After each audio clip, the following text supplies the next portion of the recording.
I posljedno ljudi od gaminga i danas ćemo da vam pokažem top 5 mojih omiljenih Roblox igara, pa ajde da krenemo. I tu je na petom mjestu je Prison Life verzija 2.0, znači ovdje se radi kao da ste vi jedan zatvorenik i vi morate da pobegnete. U stvari ne morate, vi možete da radite šta hoćete, ima svega bukvalno. Evo, kao što sama slika govori, možete da se pucate, možete da budete policajac također, možete svašta da radite.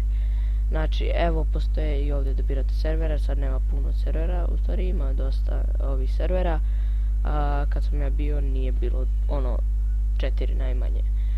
Sad nije bitno to, nego znači možete da pobegnete ako na primjer nemam pojma sad tu igrate s drugom, to. Znači drug možda ode da bude policajac, a vi možete da budete zatvorenik. I on može stalno da vam otvori kapiju, možete da se vozikate s njim, znači bukvalno vam to najjača fora. Ako nemate druga, šta da vam radim? Idemo na četvrtu igricu. Ovo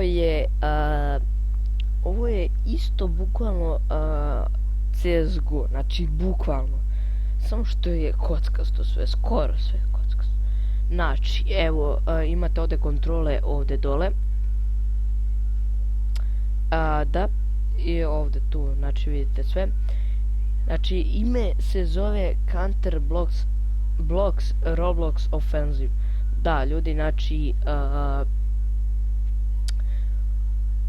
ovo je bukvalno kopija CSGO-a, tako da nemam puno što da vam pričam. Na trećem mjestu se nalazi Speedrun 4. Igrica koja bukvalno ima 4000 igranosti, znači ima 126 miliona posjeta. Svakog dana ona dobije po 10 miliona.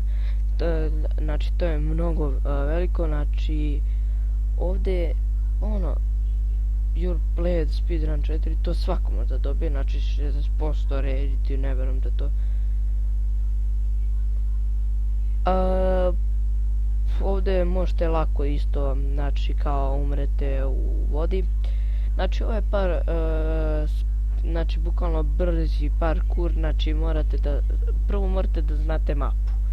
To je najbitnije, onda znači kad znate sve mape, ja znam sve i još ne mogu da pređem onaj 10. nivo, jedno mi je za malo falilo, ali nema veze. I znači bukvalno se radi o parkouru, da imamo što je na mjestu broj 2.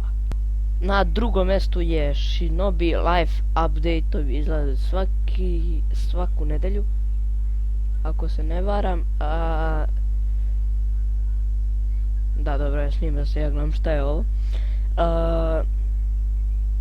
Da, ljudi, znači Shinobi Life, to vam je bukvalno Naruto Shippuden, samo u Robloxu. Jako su dobro odradili igricu i nemam nikakve zamjerke. Idemo na mjesto broj 1. I na prvom mjestu se nalazi Phantom Forces.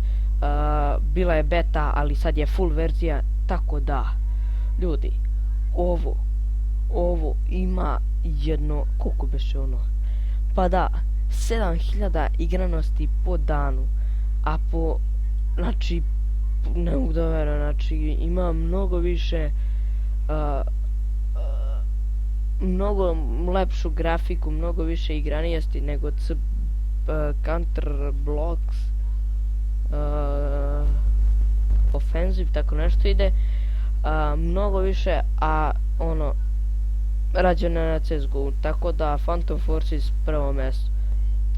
I da, ljudi, ja sam zaboravio da se odjavim, vidimo se u sljedećoj epizodi i pozdrav.